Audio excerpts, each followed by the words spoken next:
One of the questions that I have, I mean, maybe, Arthur, you can speak to this. Is there a defense in Trump saying, or Trump's attorney saying, well, he was advised by Alan Weisselberg that this is the best way to do it, and he agreed? That's definitely a piece of it. And also, I mean, it's not that a veterinarian laid out the money and he's giving it to Michael Cohen, a legal fee, and then Michael Cohen's going to give it to him. His lawyer did lay out the money. The money is going to Michael Cohen. Michael Cohen is his lawyer. So writing a legal fee down there is not like so far-fetched.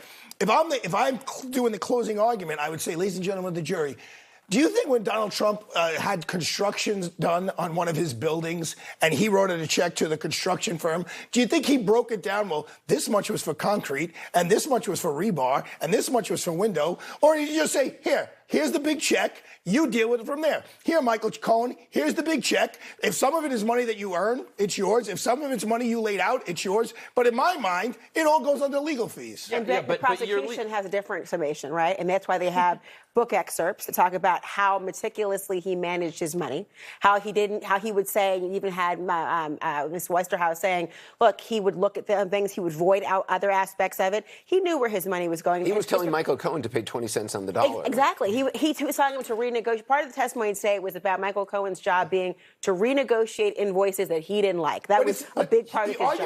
The argument isn't he's not paying Michael Cohen. The argument that you make as defending Donald Trump is it's money going to his lawyer. But okay, it's money whether I'm sorry, go ahead. Not for legal services, that's the point. Okay.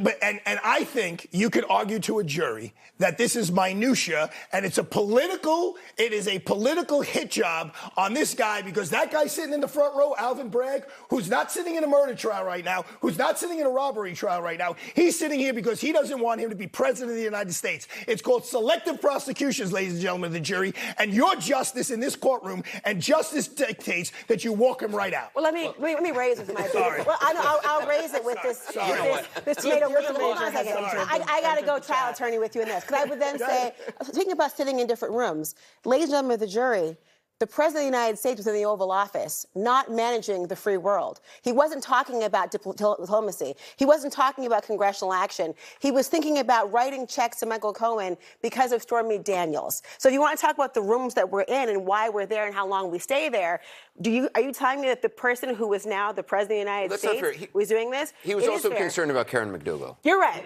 You're right. But she's a very beautiful woman, he said, according to testimony today. But do words not mean anything? No, they don't, Abby.